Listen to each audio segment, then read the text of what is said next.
Hey guys, আসসালামু আলাইকুম। আজকে আমার সাথে আছে আমাদের ফরহাদ ভাই। তিনি এসেছেন যমুনা ফিউচার পার্ক থেকে। তার একটি বিরিয়ানির দোকান আছে, আল্লাহ তার বিরিয়ানির দোকানে বরকত দান করুক। এবং আজকে আমি একটা বিষয় নিয়ে কথা বলবো, সেটা হচ্ছে আমাদের ছাদের বাগান নিয়ে। তো আপনারা এখানে দেখতে পারেন যে কি গাছ এটা, এটা হচ্ছে একটা লাউ গাছ, হয়তো যেটা আব্বু পরিচালনা করে। আমি কিছুই জানি না, আমার প্রশ্ন জিজ্ঞাও লাভ নাই। এরপর আপনি যদি এখানে আসেন, এখানেও দেখতে পারবেন আরেকটি লাউ গাছ। নাকি এটা কি গাছ? আমি গাছের নামও জানি না, দেখতে মনে হয় লাউ গাছ, কিন্তু না না না, এটা মিষ্টি কুমড়া। আমাদের ফরাদ কনফার্ম করেছে, আর আমাকে কতগুলো কাটাও দিয়া দিয়েছে, যেহেতু আমি চিবি মারছি।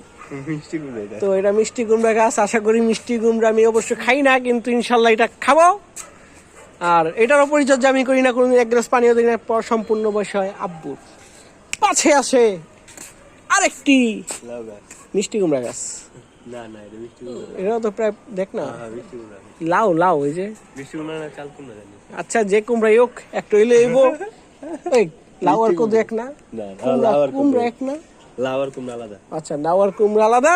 সুতরাং যেটাই আছে পরিচালনা আব্বু করে। এরপর আছে আমাদের পাশে একটি লেবু গাছ, যেটা এসেছে বরিশাল থেকে। আমার চাচায় গিফট দিয়েছে। এটা হচ্ছে বরিশালের আমদানিকৃত একটি বেস্ট কি লেবু জানি কয়টা রে, কাগজি লেবু। কাগজি লেবু আপনি এখানে দেখতে পারবেন, যেটা বরিশালে প্রায় 10 ফুটের মতো লম্বা একটি গাছ ছিল। মাশাআল্লাহ, সেটাকে মানুষের নজর দিয়ে সম্পূর্ণভাবে ধ্বংস করে দিয়েছে। এখন শুধু কতগুলো ঠাইল আছে, আর ওইটার বংশধর এইখানে ঢাকার মধ্যে অবস্থিত আছে। আপনারা দেখতে পারবেন বড় বড় লেবু, যেটা খাইতে মজা, দেখতে সুন্দর। এরপর আছে এখান থেকে ঝুলে আছে লাউ গাছ। ইয়েস, এই লাউ গাছের পাটি। এদিকে লাইট প্লিজ। এই যে আইফোন দিয়ে ভিডিও করা হচ্ছে, লাইট দেওয়া হচ্ছে, আর শাওমি দিয়ে ভিডিও করা হচ্ছে। এই যে লাউ গাছ, এই চিপা দিয়া ঢুইকা, এরপর এইখানে তার জ্বর। তারপর এর পাশে আছে কি জানেন, একটা আম গাছ। এরপর আরেকটি আম গাছ, এবং আরেকটি আম গাছ, যেটার আম আমরা খেয়ে ফেলেছি, কারণ বৃষ্টিতে সব আম পড়ে গিয়েছিল। এই আম গাছের বয়স আছে প্রায় 3 থেকে 4 বছর, 3 বছর। অনেক লেট করে ফল দিলেও আলহামদুলিল্লাহ অনেকগুলো ফল দিয়েছে। কাশ্মীর আম খাইছি, মজা পাইছি। যাই হোক, এটা নিয়ে আমার তো চাহিদা নাই, কারণ আব্বু পরিচালনা করে, আমার হাই যান। এরপর আছে বেলি ফুল। এটা অবশ্যই আম্মু পরিচালনা করে, যেখানে ফুল হয়, কিন্তু কখন এটা দেওয়া মালা বানাই না, হয় না। ফরাত বিয়া করলে ইনশাল্লাহ এটার একটা কাজ হবে। এরপর যদি আমরা যদি এই চিপায় আসি রাতের জন্য, আপনারা অবশ্যই কিছু দেখছেন না, কিন্তু এখানে আরেকটি আপনি লেবু গাছ দেখতে পারবেন, যেটা কাগজি লেবু দেয়। এবং এটার মধ্যে আছে অনেকগুলো লেবু। এখানে আপনি দেখতে পারবেন লেবু, এইখানে লেবু আছে, যেগুলো অনেক টেস্টি, খাইতে মজা, দেখতে সুন্দর। প্লাস আমি পরিচালনা করি না, আব্বু করে। এরপর আছে কচু গাছ, যেটাকে সংগ্রহ করা হয়েছে নিচের থেকে টোকে আইনা এখানে লাগা দিছে, হয়ে গেছে। তো এই কচু গাছ খাইলে অবশ্যই গলা চুলকায় না, আর আমি কচু খাই না, আমার কোনো চাহিদা নাই। ঘরে খায়, ঘরে লাগাইছে, ঘরে বুঝুক, আই ডোন্ট কেয়ার। এটা কি গাছ? দুন্দুল? না না, এখানে আমি বলে দিচ্ছি, যাই করবা দুন্দুল গাছ লাগাইবে না, কারণ দুন্দুল হইলো গিয়া জঙ্গল। এই জঙ্গল দিয়ে পুরো ছাদ ধ্বংস হয়ে যাবে, সুতরাং দরকার নাই। আর এটা হইলো গিয়া কদু গাছ, কারণ এর মধ্যে টি মারলে হাতে কাটা দেয়। হঠাৎ কদু গাছ আবিষ্কার করছে, সরি কদু নাকি মিষ্টি কুমড়া, sorry I am extremely sorry. এটা হচ্ছে মিষ্টি কুমড়া গাছ, যেটাকে চি মারলে কাটা মারে, সুতরাং এটাও মিষ্টি কুমড়া গাছ। আর এখান দিয়ে আছে, এইটা আমি বলতে পারবো অবশ্যই, এটা হচ্ছে সিম গাছ। আর এখানে অবশ্যই অনেকগুলো করলা গাছ লাগিয়ে রেখেছে, যেটার মধ্যে সুন্দর সুন্দর ছোট ছোট করলা ধরে, যেগুলো খাইতে মজা। কারণ আমি করলা খাই, অনেকেই করলা খায় না, বাট আপনারা ট্রাই করবেন।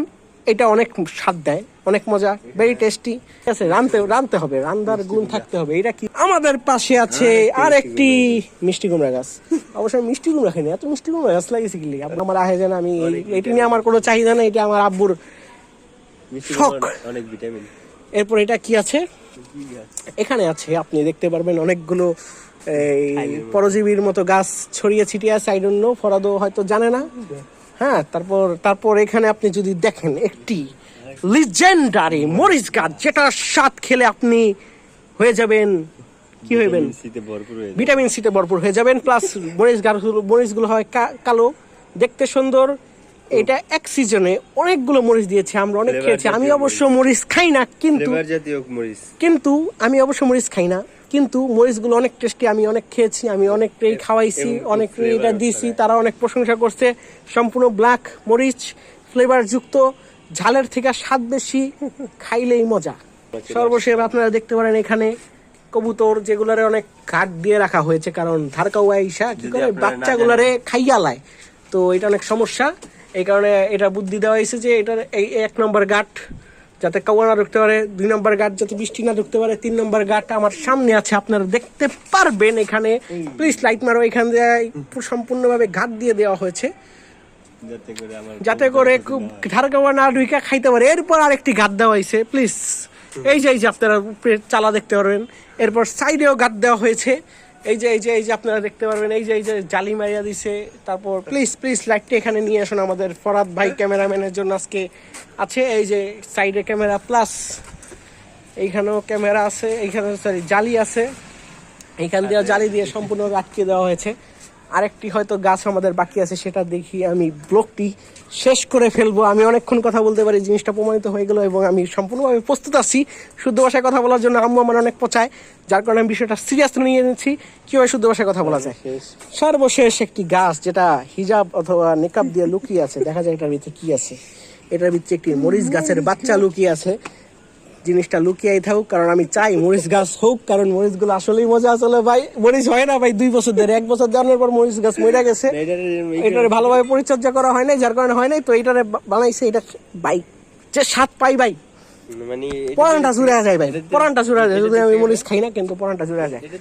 আর ফরাদকে আপনি চিনে রাখুন, আমার ভিডিওতে প্রথমবারের মতো আমাদের ফরাদ ভাই উপস্থিত হবে। আপনারা দেখতে চান আমাদের ফরহাদ ভাই প্রথমবারের মতো আমার ভিডিওতে এন্ট্রি করেছে। এটা হচ্ছে আমাদের ফরহাদ ভাই। হ্যাঁ, বাই বাই।